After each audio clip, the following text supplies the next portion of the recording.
سوال ہے کہ بیوہ کی عدت ختم ہونے پر اس کے میکے والے باقاعدہ اہتمام کے ساتھ اسے اپنے ساتھ لے جاتے ہیں، اسے غسل دلا کر نیا لباس پہنایا جاتا ہے۔ اس طرح کے امور کے بارے میں شریعت کیا کہتی ہے؟ ویسے میں نے پہلی دفعہ یہ کوسچن کو ایسا پڑھا ہے جی، مجھے اس کا آئیڈیا نہیں، آپ بتائیے پلیز۔ جی نبی رحمت صلی اللہ علیہ وسلم نے امت کے لیے سہولتیں، رحمت، نرمی، شفقت کی بے شمار تعلیمات دی ہیں۔ عرب کے ہاں کیا تھا کہ جس کا شوہر فوت ہو جائے وہ عورت تو ایسی تھی جیسے یہ کوئی بوجھ بن گئی ہے زمین پر، جو چاہتا اس کو اپنے قبضے میں کر لیتا، اس کے وراثت میں سے کوئی حق نہیں ہے، اس کو عام انسانوں جیسے بھی کوئی حقوق نہیں ہے، بہت ظلم تھا۔ اور اللہ کے نبی صلی اللہ علیہ وسلم جب آئے تو اس عورت کو 4 مہینے 10 دن کی عدت سوگ میں رہنے کا حکم دیا۔ کرنا کیا ہے؟ اپنے گھر میں رہے گی عزت کے ساتھ، وقار کے ساتھ، کھائے پیے۔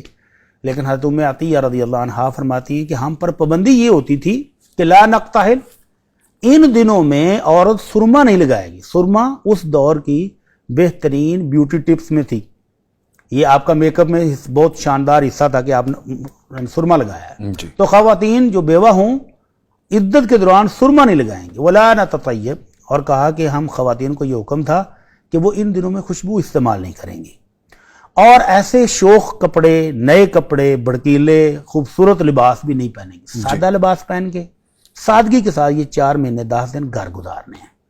کسی کام کاج، کسی ضرورت کے لیے باہر جانا پڑے تو جائیں اور فوری واپس بھی آ جائیں۔ تو اس کے خاتمے پر جب یہ 4 مہینے 10 دن ختم ہوئے تو اللہ کے نبی صلی اللہ علیہ وسلم نے ایسی کوئی پابندی نہیں لگائی کہ یہ خاتون اب یہ نہیں کرے گی، یہ نہیں، بلکہ وہ اللہ کا شکر ادا کرنے کے لیے نہائے، اچھے کپڑے پہنے اور میک اپ بھی کرے، تاکہ اگر کسی کے منگنی کا پیغام دینا تو وہ بھی اب دے سکتا ہے۔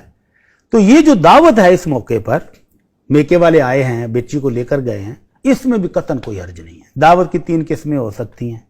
ایک دعوت وہ ہے جو ہمارے ہاں عموماً سوگ پر کیا جاتا ہے، فوتگی کے 3 دن، 7ویں دن، 10ویں دن، 40ویں دن، تو رشتہ داروں کو بلا کر کھانا کھلایا جاتا ہے۔ تو یہ قطعاً درست نہیں ہے۔ بٹ صاحب اس کو دعوت کہا جا سکتا ہے؟ ہاں، اس کو آپ دیکھیں، اس کو وہ دعوت کا نام نہیں دیتے، لیکن وہاں پر جو تکلف کیا جاتا ہے اس موقع پر وہ تو شادیوں سے بھی زیادہ ہو رہا ہے۔ تو اس لیے یہ جو اس موقع پر کھانے ہیں یہ درست نہیں ہے۔ اور دوسری وہ دعوتیں جو خوشی کے موقع پر ہوتی ہیں، نکاح کا ولیمہ، ہم میں اور آپ حج پر جائیں گے تو دوست صاحب آپ کو دعوت کھلائیں انشاءاللہ، تو یہ خوشی کے موقع پر جائز ہے۔ واپس آئے ہیں تو کہتے ہیں چلے جی رشتہ دار ملنے آئے ہیں تو بسم اللہ جی کھانا بھی سب کو کھلاتے، یہ جائز ہے۔ اور تیسری وہ قسمیں ہیں جیسے یہ انہوں نے کہا کہ عدت کے موقع پر ختم ہوئی ہے تو رشتہ دار آ گئے ہیں تو ان کو کھانا کھلائیں، تو کوئی حرج نہیں ہے۔ حرج کہاں ہے؟ کہ جب کسی شرعی حکم کی مخالفت ہو، مثلا دعوت میں وہ میوزک چل رہا ہے، ڈانس ہو رہا ہے، تو یہ غلط چیز ہے۔ بچی نہائی ہے، کپڑے اچھے پہنے ہیں، میکے والے لینے آ گئے، اس موقع پر کھانا بھی ہو گیا، تو کوئی حرج نہیں ہے۔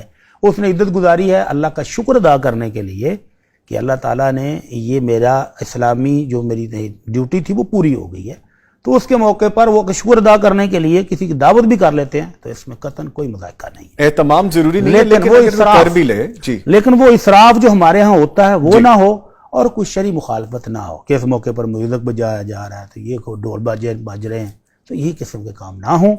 تو عزیزوں کا عرب کی دعوت، گھر والوں کی دعوت، کوئی مذائقہ نہیں کر سکتے۔ ٹھیک ہے۔